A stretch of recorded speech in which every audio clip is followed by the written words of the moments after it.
I have even more brain lesions. Again. So in case you're wondering, wait, am I rewatching that same video from a couple weeks ago? No, you're not. This is a brand new video because apparently there's even more brain lesions than we realized. So the first time was there's 13. There used to be 3, which implies there were 10 new ones. Turns out that was not the case. The initial 3 completely went away, and that meant there were 13 new ones. But apparently they did a, more in-depth or thorough analysis of the scan and found 6 more. So now instead of 13, it's 19. Which, objectively speaking is not good news because 19 is worse than 13 in this case. But I don't really feel like it changes that much because they're doing whole brain radiotherapy. So it's like whether there's a couple more, a couple less, it doesn't really change that much. Whatever's there is going to get zapped and going to die. It's more a question of will it come back later? And since it already did come back once this time, there's a high likelihood that it could happen again. And if it does, we don't know how much it will be or how quickly it happens. Because first time there were 3, 2 bigger ones, 1 smaller one. They zapped him and, it took almost a year before we got back to the point where it's like, oh, okay, there's more. But when we got to that point, it went like, boom, there's like 19 of it now. It's like, they're still technically just lesions. They're not fully developed into tumors yet, but it's still not a good sign. So it's like, what do we know? It's like, if it comes back, how many will there be? Will there be like 40, 60, 1? Like, we have no way of knowing. The problem with radiotherapy is there's a limit to what they can do. After a while, it's like, sorry, there's nothing we can do. You already did your whole brain. So, sorry, you're kind of out of options. That's kind of the way they explained it to me. Like, once we do this, if they come back quickly, they come back in numbers, like, we're screwed because, yeah, it's like, it's limited what you can do. You can't, like, keep zapping the same place over and over again because it's like, at some point, it's just, like, going to go through your head and, like, melt the hole in your skull, Like, I'm being dramatic, of course, but the point is, like, we're doing the best we can do, but it's limited, which kind of sucks. But at the same time, it's like, well, there's nothing I can do about it. It doesn't really change anything in the immediate future because, we're doing the whole brain radiation. So it is what it is kind of on that front. And the other news that I got was I actually finally got the dates for the radiotherapy session. So it's going to be 5 sessions starting Monday. So Monday the 3rd of March. I'm from the 3rd to the 7th. I'm going to have to go to the hospital every single day. Get the radiation done for that day, then head home. In terms of side effect, they told me like it probably shouldn't be that intense. Shouldn't be that much swelling. If necessary, we can give you Decadron for a couple days, a very low dose. It won't interfere with your immunotherapy. So because we're doing this week, and my next immunotherapy was scheduled for the 3rd, we're pushing that back a couple weeks. So my next treatment is going to be on the 17th instead. So that was kind of like the big news, if you will. But there was also another piece of not really news, but just of, well, I guess it's news to you because you didn't know, and it was news to me because I didn't know. So, yeah, I guess it is news. So, a second piece of news is my doctor's like, once again, I recommend you go see your wife because given your current condition, it's possible you could deteriorate quickly. If that happens, you may not be able to travel. And whenever he said that in the past, I assumed he meant not able to travel as in, you're too weak, it's physically difficult for you.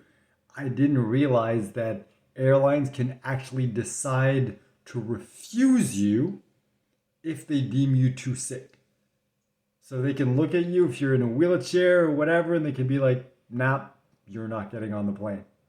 So it's like there's a possibility that I can literally not fly, like not travel. So it's like if I wait potentially too long, I could be in this situation where it's like, crap, there's nothing left we can do here. In which my plan was like, all right, cool, let's just stop everything since there's nothing we can do.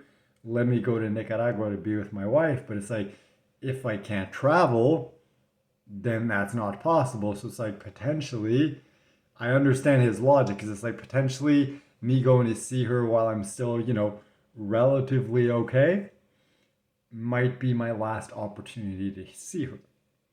Then again, both my wife and I are very calm when it comes to this. We've just been through so much at this point that, like, not to say it doesn't bother us, just to say it's like, we accept it is what it is. We can't control it. Let's do whatever feels right. Plus, radiotherapy is next week, so that leaves it out. And then after that, my next treatment is on the 17th. So that means I can't really leave before that. So it's like I would have to leave after that. So we definitely have a couple weeks to really talk things out and figure things out if we want to do something now, if it makes sense, if we want to wait. So, no official decision has been made, but it's still something kind of like heavy for your doctor to drop on you. Because the thing is, when I went in that day, I was feeling relatively good. I was happy. I was cracking jokes. And it's like, it is who I am anyway. But he had to be like, hey, I'm serious. We're laughing, we're making jokes, but this is no laughing matter. So I had to kind of hold myself back a bit from making my usual jokes. But at the end of the day, it doesn't really change anything. It's just my doctor's opinion. He uses what limited data, what limited information he has to make his recommendation. That's pretty much just what it is. It's his recommendation based on the information he has and the experience he has with this type of cancer. And like I said, when it comes to the lesions, it doesn't really change that much since we're doing whole brain therapy. So, to me, these two pieces of news don't really affect me that much. At least, haven't really felt it. I still feel relatively good physically. Still coughing every once in a while, but for the last few days, I've definitely felt better than I have for the last, couple weeks before that, maybe even a couple months. So it's definitely good on that front. So, yeah, no official decision has been taken yet as to whether I'll be able, or, I will travel soon, and if so, when. Because that's another issue too is, all right, if we decide it makes more sense for me to travel now to go visit her now, well, when is that possible? Because, I have radiotherapy next week, then I have my treatment after that. I'm starting, blood infusions. I'm going to talk about that in depth in the next video. And, plus the normal medical appointments and stuff like that. So it's I need to make sure there's a period of, let's say I'm able to go for 10 days between my treatments, I need to make sure that during those 10 days, I have no appointments that are scheduled or that will be scheduled. So it's if we decide, okay, you know what, this makes most sense. Let's go, I'm going to go visit her for 10 days or whatever now that I'm feeling, relatively good considering everything, as opposed to waiting and see. If we decide that's the route we want to take, then I have to speak to my doctor and be like, all right, what is the best time for me to be able to travel given all my medical appointments? Because at this point, there's a lot of them and they just keep kind of piling up and there's just more and more and more of them. So, yeah, that's kind of been the news. So, definitely not good news. You cannot say that 19 brain lesions is better than 13. And my doctor's recommendation can also not really be taken as good news. I mean, I guess, you know what? No, it could. It means he cares about me. He wants me to, he literally said that. He's like, hey, I'm speaking as a friend. I don't want you to have regrets. So I recommend that you travel now. That was pretty much what he said. So, you know what? I guess there is good news in it. So, yeah, if you're stubborn or delusional enough, and I'm not quite sure which one I am, maybe I'm both, maybe I'm like half and half.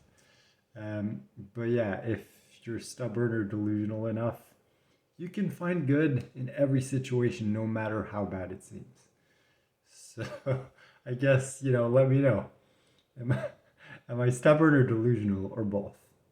You know what? No, it's a pointless question. I know I'm both. So anyway, that has been the update. Thank you so much for watching. If you want to support me, to support this channel, the instructions are in the description below. And I want to, as usual, thank each and every one of you who watches, who subscribes, who likes, who comments, who contributes, who is a part of this community in any way, shape, or form. I want to thank you for that. You have a huge impact on me. Thank you all so much. I love you all very much. And I'll see you in the next video. It'll be a bloody good one. And you'll get the joke when you watch the next video.